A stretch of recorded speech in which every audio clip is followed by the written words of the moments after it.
ఇది కేవలం సమాచారంగా మాత్రమే భావించండి. వైద్య నిపుణులను సంప్రదించండి. ఓ 2-3 రోజుల నుంచి జ్వరం ఉంది తగ్గట్లేదు అని ముందు జాగ్రత్తగా ఇచ్చేస్తే త్వరగా తగ్గుతుందంటారు.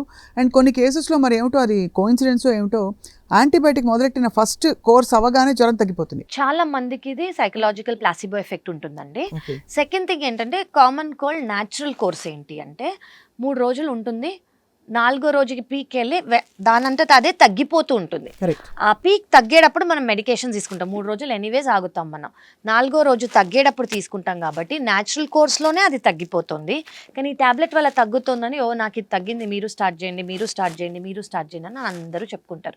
సో ఇప్పుడున్న ఫ్లూకి నాకు ఇది పనిచేసింది, మీరు అందరూ అదే తీసుకోండి అని మనం అందరికీ చెప్పుకుంటూ ఉంటాం. So basically natural course of the cold ఏంటంటే 5 రోజుల నుంచి 7 రోజుల లోపల ఖచ్చితంగా అది తగ్గిపోతుంది.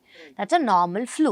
ఈ లోపల మనం 3 రోజులు తీసుకోకుండా ఉండి ఏదో అయిపోతుంది, నాకు వేరేదేదో వచ్చిందని అనుకుని 4వ రోజు నుంచి స్టార్ట్ చేస్తాం. అండ్ న్యాచురల్ కోర్స్తో పాటు యాంటీబయాటిక్స్ తీసుకుంటాం. డాక్టర్ కావ్య, ఎన్ని రోజులు మనకి జ్వరం ఉన్న తర్వాత వితౌట్ ఈవెన్ టెస్టింగ్ అంటే మొదలు పెట్టేద్దాం యాంటీబయాటిక్స్ అని ఒక కొండ గుర్తు?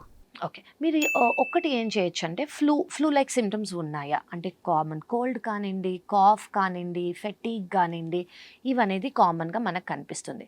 మీకు టెంపరేచర్ స్పైక్స్ అనేది 100 కన్నా ఎక్కువ వెళ్ళాయి అనుకోండి, అది పర్సిస్టెంట్గా ఉన్నాయి అంటే మీరు తీసుకునే పారాసెటమాల్ వల్లనో సిమ్టమాటిక్ ట్రీట్మెంట్ వల్లనో పర్సిస్ట్ అవుతుంది. ఇప్పుడు ఫర్ ఎగ్జాంపుల్ ఒకరికి ఫీవర్ 4 గంటలకు ఒకసారి వచ్చేది, అది 6 గంటలకు ఒకసారి వచ్చినా కూడా రెస్పాన్స్ అవుతున్నట్టు, తగ్గుతున్నట్టు. ఖచ్చితంగా మానేసి అంటే ట్యాబ్లెట్ తీసుకున్న వెంటనే ఆగిపోవాలి అన్నట్టు కాకుండా ఫ్రీక్వెన్సీ అనేది ఇంప్రూవ్ అవుతుందా అనేది చూడాలి. సో ముందు 4 అవర్స్కి ఒకసారి వచ్చే ఫీవర్ ఇప్పుడు 6 గంటలకో 8 గంటలకో వస్తుందంటే ఆటోమేటిక్గా అది తగ్గుతున్నట్టు. వితిన్ 1 to 2 days అది ఖచ్చితంగా తగ్గుతుంది. కానీ ఫ్రీక్వెన్సీ అనేది తగ్గట్లేదు.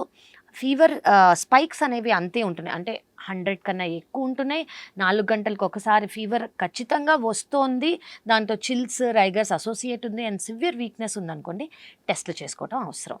లేదు ఫ్రీక్వెన్సీ మనకు తగ్గుతోంది, ఫస్ట్ డేకి సెకండ్ డేకి ఇంప్రూవ్మెంట్ కొంచెం గంటలలో అయినా ఉంది అని మనకు తెలిసిందనుకోండి, we can wait and watch.